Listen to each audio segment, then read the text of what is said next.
नमस्कार. BA भाग 2 लोकप्रशासन IDS हा विषय आहे. या विषयातील पहिले प्रकरण आपण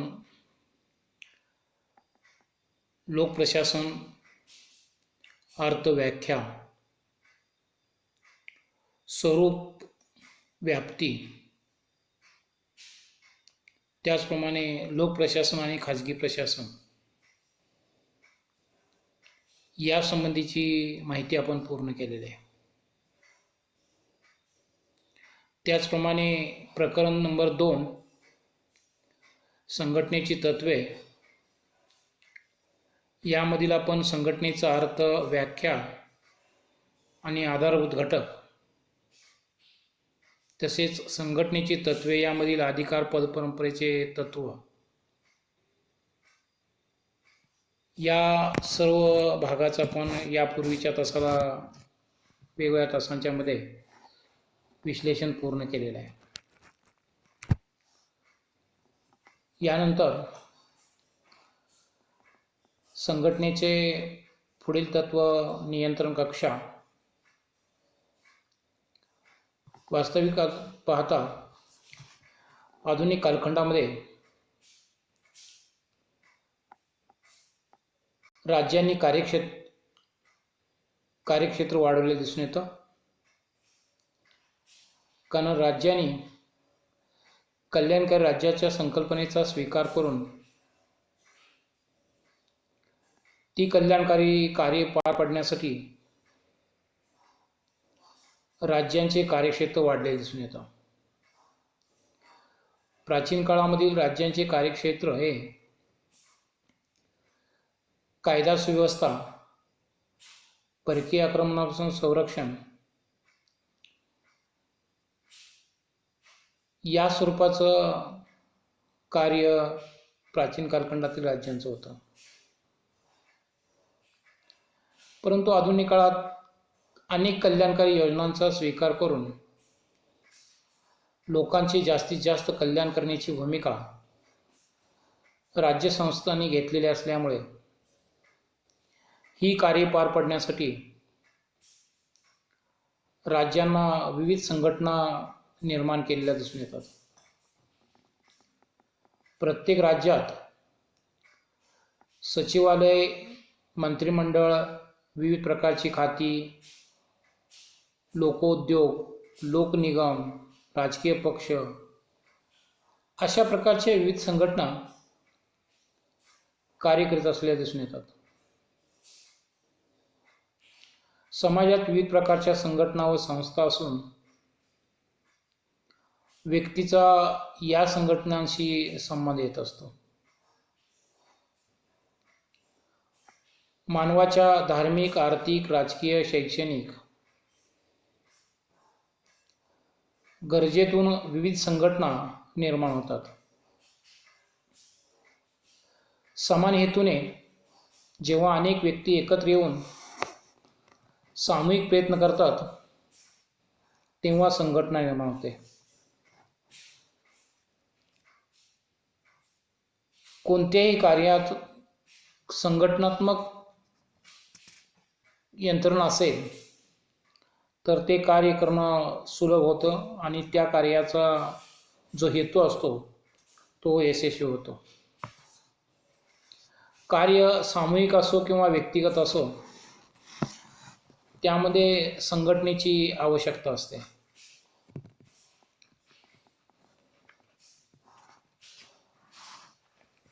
संघटनेच्या बाबतीत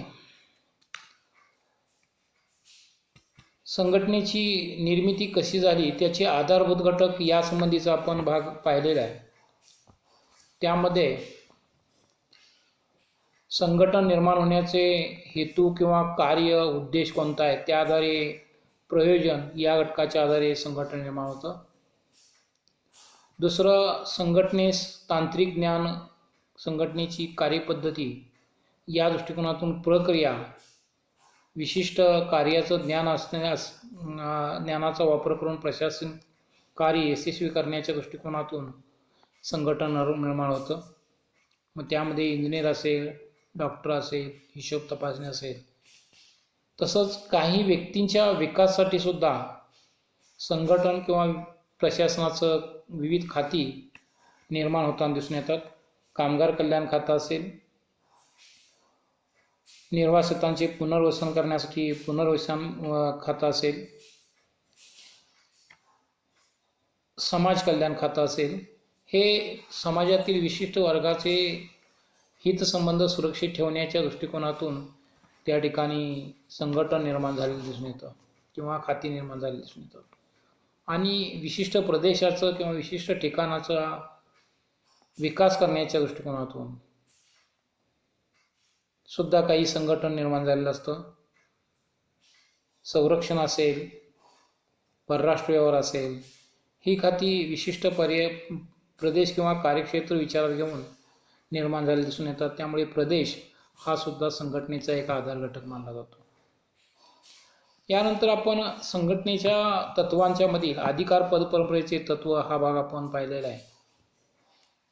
संघटनेमध्ये जे काही अधिकार पदपरंपरा किंवा त्याला दुसऱ्या वेगळ्या अर्थाने आपण म्हणू शकतो ते म्हणजे पद सोपान, सोपानक्रम, अशा पद्धतीने वेगवेगळ्या नावाने त्या ठिकाणी ओळखलं जातं. संघटनेमध्ये कुठलीही संघटना असेल, खाजगी असेल किंवा प्रशासकीय असेल, त्यामध्ये वरिष्ठ कनिष्ठ अशी पदरचना असते. वरिष्ठांचे आदेश कनिष्ठांनी पाळावेत आणि कनिष्ठांनी वरिष्ठांचे आदेश पाळून त्या ठिकाणी काम करावे, अशा प्रकारची भूमिका असतात.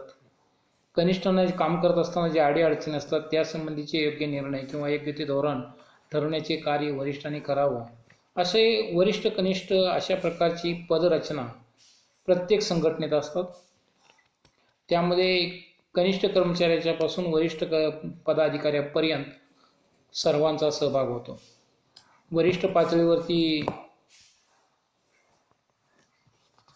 अधिकारी वर्ग असतात, तर कनिष्ठ पातळीवरती अनेक काम करणारे कर्मचारी असतात. यानंतर संघटनेच्या तत्वांमधील दुसरा घटक येतो तो म्हणजे नियंत्रण कक्षा. कोणत्याही संघटनेत वरिष्ठ अधिकारी आपल्या अधिकार क्षेत्रात किती सेवकांच्यावरती नियंत्रण किंवा पर्यवेक्षण करू शकतो, याविषयीच्या मर्यादेस नियंत्रण कक्ष असं म्हणतात. प्रत्येक वरिष्ठ अधिकारी आपल्या नियंत्रणाखाली काही सेवकांवर देखरेख करू शकतो, या मर्यादेला नियंत्रण कक्ष असं म्हटलं जातं. नियंत्रण कक्ष हे संघटनेचे महत्त्वाचे तत्व आहे, कारण संघटनेतील कार्याची शिस्त, संघटनेमध्ये कार्यक्षमता आणि सातत्य टिकवण्यासाठी नियंत्रणाचे कार्यक्षेत्र निश्चित करावे लागते. एखादी प्रशासकीय व्यक्ती कमीत कमी किती लोकांवर नियंत्रण ठेवू शकते हे महत्त्वाचे असते. उदाहरणार्थ, एखाद्या शिक्षकाला मर्यादेपेक्षा जास्त विद्यार्थ्यांना शिकवण्यास सांगितलं असता, त्या शिक्षकापुढे नियंत्रणाचा प्रश्न उभा राहतो. किंबहुना परीक्षा हॉलमध्ये जो काही सुपरविजन करण्यासाठी सुपरवायझर असतो, त्याच्यापुढे विद्यार्थ्यांच्यावरती नियंत्रण ठेवण्यासाठी किती विद्यार्थी असावेत, म्हणजेच त्याची नियंत्रण कक्षा किती असावी, या दृष्टिकोनातून नियंत्रण कक्षेचा विचार केला जातो. सेवक प्रशासनात नियंत्रण कक्षेचा प्रश्न अत्यंत महत्त्वाचा आहे. एखाद्या खात्याच्या प्रमुख सचिवाच्या नियंत्रणाखाली किती सहाय्यक व उपसचिव नियुक्त करायचे, हा प्रश्न नियंत्रणाच्या दृष्टीने महत्त्वाचा असतो. थोडक्यात, संघटनेच्या प्रत्येक विभागाच्या प्रमुख अधिकाऱ्याच्या नियंत्रणाखाली किती सेवक असावेत याविषयी मर्यादा असते. जॉन मिटेल यांच्या मते अनुभव आणि मानसशास्त्रीय संशोधन याद्वारे प्रशासकाच्या पर्यवेक्षण क्षमतेला एक निश्चित मर्यादा असते हे सिद्ध झालेलं आहे. नियंत्रण कक्षेचा सिद्धांत मानसशास्त्रीय पायावर आधारलेला आहे. मानसशास्त्रीय दृष्टिकोनातून पाहिले असता संघटनेतील वरिष्ठ काही विशिष्ट मर्यादेपर्यंतच नियंत्रण कक्ष ठेवू शकतात. प्रशासकीय अधिकाऱ्याची लक्ष्य मर्यादा किती आहे यावर नियंत्रणाची मर्यादा ठरवता येते. प्रशासकीय नियंत्रण कक्षेची मर्यादा किती असावी याबाबत विचारवंतांच्या मध्ये एकमत आढळत नाही. तसेच निरनिराळ्या देशाच्या प्रशासनातील नियंत्रण कक्षा भिन्न स्वरूपाचे असलेले दिसून येतात. काही विचारवंतांच्या मते एक वरिष्ठ अधिकारी 3 ते 4 लोकांच्या वरती नियंत्रण ठेवू शकतो, तर काहींच्या मते 5-6, तर त्याचप्रमाणे ही संख्या 15-20 पर्यंत सुद्धा जाऊ शकते. वेगवेगळ्या देशांचा जर आपण नियंत्रण कक्षेचा मर्यादा विचारात घेतली तर जर्मनी, इटलीमध्ये 14 लोकांच्या वरती वरिष्ठ अधिकारी नियंत्रण ठेवू शकतो. फ्रान्समध्ये 17 व्यक्तींच्या वरती वरिष्ठ अधिकारी नियंत्रण ठेवू शकतो.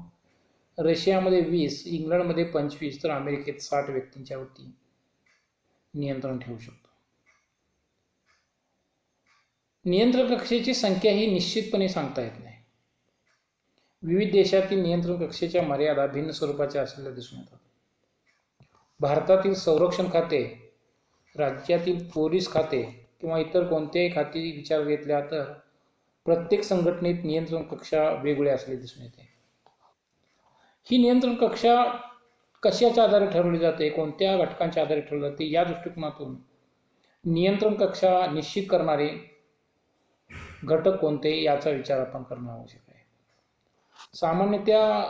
सामान्यतः ज्या संघटनेत अधिकार पदपरंपरेच्या तत्वानुसार वरिष्ठ कनिष्ठ अशी स्तर रचना निर्माण केली जाते तेथे नियंत्रण कक्ष हे तत्व स्वीकारले दिसून येते.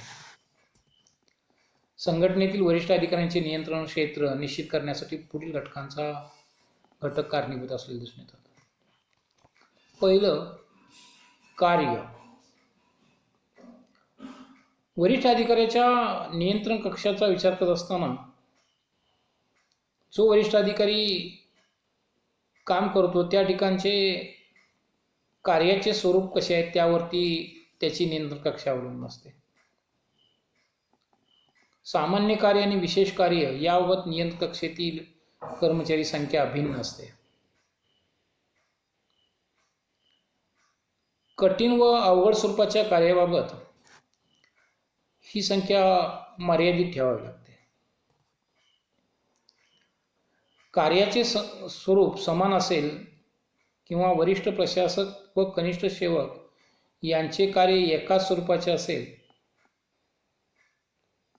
तर नियंत्रण क्षेत्रातील सेवकांची संख्या अधिक असू शकते.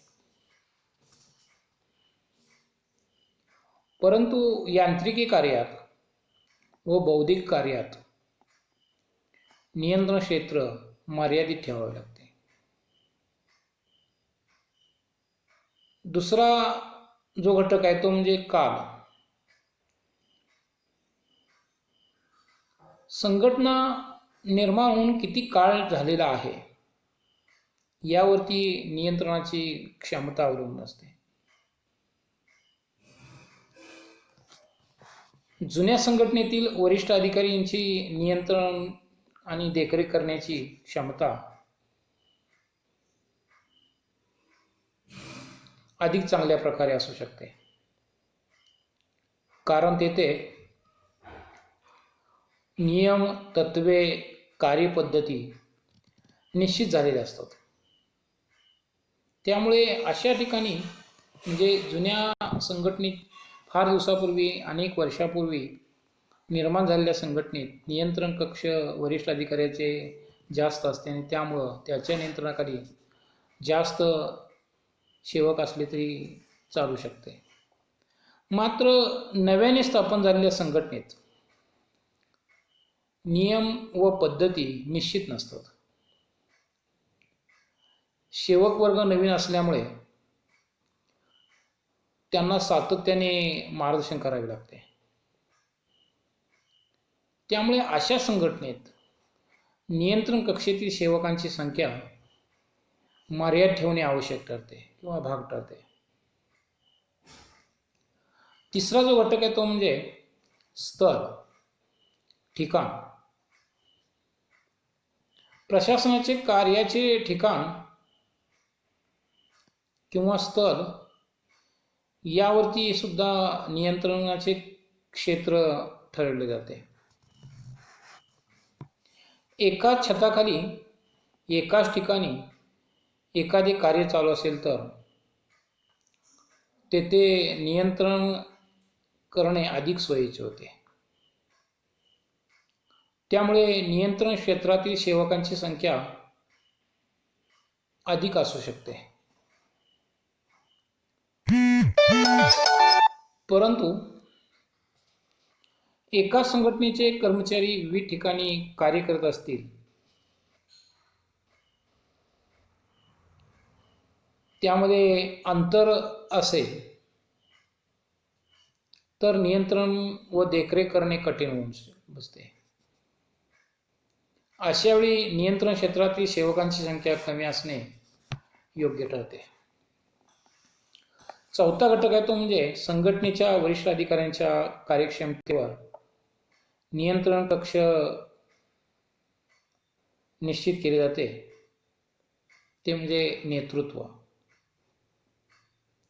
वरिष्ठ अधिकारी हुशार, कार्यक्षम, धूर्त व प्रभावी व्यक्तिमत्वाचा असेल तर त्याचे नियंत्रण क्षेत्र व्यापक असते. याउलट वरिष्ठ अधिकारी अकार्यक्षम, कमकुवत, नेतृत्वहीन असेल तर त्याला नियंत्रण करणे अशक्य होते. त्याचे नियंत्रण क्षेत्र मर्यादित ठेवावे लागते.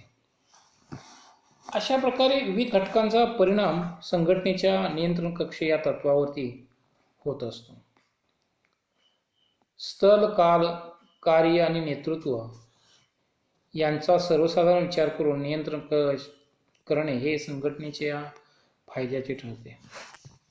भारतातील शासकीय खाती, लोकनिगम, लोकोद्योग अशा संघटनांची नियंत्रण कक्ष भिन्न स्वरूपाचे असले दिसून येते. संघटनेचे कार्य कोणत्या स्वरूपाचे आहे यावरती नियंत्रण कक्ष निश्चित होते. उदाहरणार्थ पोलीस खाते, संरक्षण खाते अशा खात्यात नियंत्रण कक्ष हे मर्यादित ठेवावे लागते. तसेच एका वरिष्ठ अधिकाऱ्याच्या म्हणजे आरोग्य खातं असेल, शिक्षण खातं असेल, पोस्ट खाते असेल अशा खात्यांच्या मध्ये नियंत्रण कक्ष हे मोठे किंवा जास्त असू शकते. एका अधिकाऱ्याच्या नियंत्रणाखाली 10-15 कनिष्ठ अधिकारी कार्य करत असतात. पोलीस खाते, संरक्षण खाते यामध्ये मात्र 5 ते 6 पर्यंत ही संख्या निश्चित करावी लागते.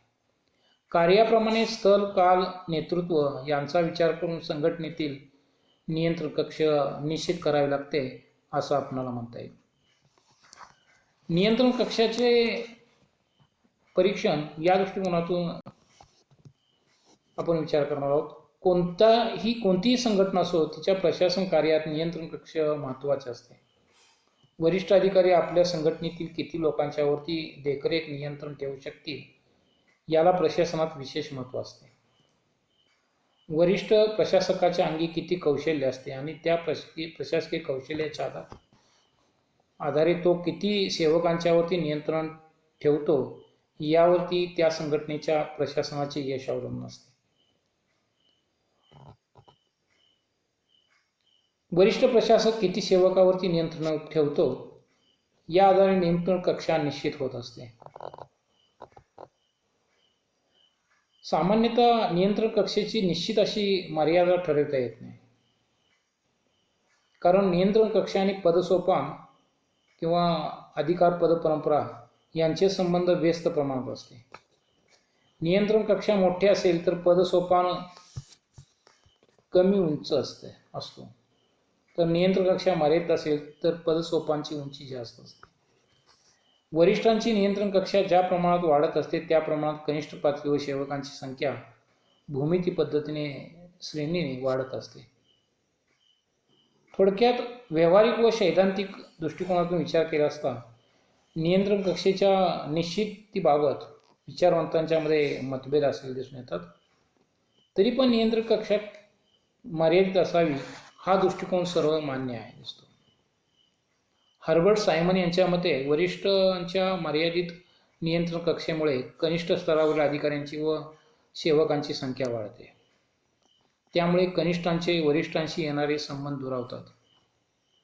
आर्विक यांच्या मते कनिष्ठ अधिकाऱ्यांची संख्या वाढत असली तरी कनिष्ठ सेवक वर्गाच्या वरिष्ठांशी प्रस्थापित होणारा संबंध स्थिर स्वरूपाचा होऊ शकतो. आधुनिक काळात संघटनेच्या नियंत्रण कक्षेबाबत जे स्वरूप आहे ते बदलू लागलेले आहे. स्वयंचलित यंत्राचा वाढता वापर, आधुनिक तांत्रिक पद्धतींचा अवलंब यामुळे नियंत्रण कक्षा वाढत असलेले दिसून येते. हिशोब व्यवस्था, कोष्टके, तक्ते तयार करणे, विभागणी करणे अशी कार्ये तांत्रिक व अत्याधुनिक यंत्रसामग्रीमुळे अधिक सुलभ झालेले आहेत. उदाहरणार्थ संगणकाचा वापर, दूरध्वनीचा वापर. अशा माध्यमामुळे वरिष्ठांना कनिष्ठांच्यावरती नियंत्रण ठेवणे अधिक सोयीचं व सुकर झालेलं आहे. त्यामुळे नियंत्रण कक्षाची मर्यादा मोठी झालेली आहे. पाश्चात्य व प्रगत देशामध्ये आधुनिक तंत्रज्ञानाचा, यांत्रिक पद्धतीचा वापर अधिक प्रमाणात होत आहे. त्यामुळे नियंत्रण कक्ष विस्तारलेला आहे. याउलट प्रगत मागासलेल्या देशात आधुनिक तंत्रज्ञानाचा वापर कमी होत असल्याने तेथील नियंत्रण कक्षा मर्यादित राहिलेला आहे. अलीकडे प्रशासनात विशेष ज्ञानाचा प्रभाव वाढत आहे. त्यामुळे नियंत्रण कक्षा मर्यादित झालेली दिसते. विशेष ज्ञान हे आपल्या कार्यात निष्णात व जाणकार असतात, परंतु त्यांना त्यांच्या कार्यक्षेत्रात हस्तक्षेप केलेला आवडत नाही. तसेच हे विशेष वरिष्ठ या नात्याने केवळ सल्ला देण्याचे काम करीत असतात. त्यांना त्यांच्या कार्यक्षेत्राचे स्वातंत्र्य आवश्यक असते. त्यांना संघटनेतील उभार संबंध मान्य नसतात. त्यामुळे संघटनेतील नियंत्रण कक्ष मर्यादित असते. अशा संघटनेतील वरिष्ठ कार्यकारी प्रमुखाला नियंत्रण, देखरेख याऐवजी केवळ समन्वयाची भूमिका स्वीकारावी लागते. एकंदरीत संघटनेच्या प्रशासनात नियंत्रण कक्षेच्या तत्वाला महत्त्व आहे. प्रशासन कार्य सुलभ, कार्यक्षम व यशस्वी होण्याच्या दृष्टीने नियंत्रण कक्षा निश्चित करावी लागते. संघटनेत नियंत्रण कक्षा मर्यादित ठेवली तर कनिष्ठ स्तरावरील सेवकांची संख्या वाढली जाते. अशा वेळी त्यांच्या कार्यावरती नियंत्रण ठेवणे कठीण होते. नियंत्रणाअभावी किंवा कमी प्रमाणात नियंत्रणामुळे कनिष्ठ पातळीवरील सेवक वर्ग बेजबाबदार वृत्तीने वागतो. याउलट नियंत्रण कक्षा व्यापक असेल तर कनिष्ठ स्तरावरील सेवकांची संख्या कमी होते. साहजिकच प्रशासनात लालफितीचा, दप्तर दिरंगाईचा कारभार सुरू होतो. तेव्हा कोणतीही संघटना असो, तिच्या प्रशासनात नियंत्रण कक्षा निश्चित करताना त्या संघटनेच्या कार्याचे स्वरूप, प्रशासकीय नेतृत्व, संघटनेचा कार्यकाल आणि कार्य करण्याचे ठिकाण या गोष्टींचा विचार करावा लागतो. संघटनेच्या पदसोपान क्रमाचा विचार करून वरिष्ठ अधिकारी किती कनिष्ठ सेवकांच्यावरती नियंत्रण ठेवू शकतो, त्या दृष्टीने त्यांचे नेतृत्व, त्यांची कार्यक्षमता यांचाही विचार करावा लागतो. अशा प्रकारे आपल्याला नियंत्रण कक्षाच्या दोन्ही बाजू, म्हणजे नियंत्रण कक्ष जास्त असेल तर काय परिणाम होतो, नियंत्रण कक्ष कमी असेल तर काय होतो, नियंत्रण कक्षाचे क्षेत्र जर मर्यादित ठेवले तर कर्मचाऱ्यांची संख्या वाढते, तसंच नियंत्रण कक्षाची मर्यादा जास्त ठेवली तर त्या ठिकाणी कनिष्ठांच्याकडून योग्य पद्धतीने त्या कामकाज होऊ शकत नाही. नेतृत्व करणाऱ्या किंवा कार्यक्षम असणाऱ्या प्रशासकीय अधिकाऱ्याच्या कार्यावरती त्याचा परिणाम होतो. अशा प्रकारे काही गुण आणि दोष या भागाचा दृष्टिकोनातून परीक्षण हा मुद्दा आपण पाहिलेला आहे. संघटनेचे एक तत्व म्हणून नियंत्रण कक्षाचा विचार करत असताना नियंत्रण कक्ष निश्चित करण्यासाठी जे 4 घटक सांगितलेले आहेत कार्याचे स्वरूप असेल, प्रशासकीय नेतृत्व असेल, संघटना निर्माण होऊन किती कालखंड झालेले आहेत तो कार्यकाल असेल आणि त्याच पद्धतीने कार्य करण्याचं ठिकाण असेल. या 4 घटकांच्या आधारे नियंत्रण कक्ष कमी अथवा जास्त किंवा नियंत्रण ठेवण्याची कार्यक्षमता किती हे या ठिकाणी आपलं उत्तर आहे. प्रत्येक देशामध्ये, वेगवेगळ्या देशांच्या मध्ये हे नियंत्रण कक्ष वेगवेगळ्या प्रकारचे असते. तांत्रिक आणि तांत्रिक स्वरूपाचं ज्ञान असेल, तांत्रिक स्वरूपाचं कार्य असेल, तिथं नियंत्रण कक्ष कमी स्वरूपाचं असतं, कमी प्रमाणात असतं. आणि जे सर्वसामान्य कार्य असतं तिथं मात्र नियंत्रण कक्ष हे जास्त असतं. नियंत्रण जास्त लोकांच्यावरती ती संबंधित व्यक्ती ठेवू शकते. अशा प्रकारे आपल्याला संघटनेची तत्त्व या दृष्टिकोनातून नियंत्रण कक्ष या तत्त्वाची आपणास सविस्तर माहिती सांगता येते. संघटनेचे तत्त्व नियंत्रण कक्षाला अत्यंत महत्त्वपूर्ण स्थान आज प्राप्त झालेलं आहे. त्यावरतीच प्रशासकीय कार्याची यशापयश अवलंबून असताना दिसून येते. याशिवाय समन्वय आणि केंद्रीकरण आणि विकेंद्रीकरण या 2 तत्वांचा आपण अभ्यास करणार आहोत. पुढील तासाला तो भाग आपण घेतोय. थँक्यू.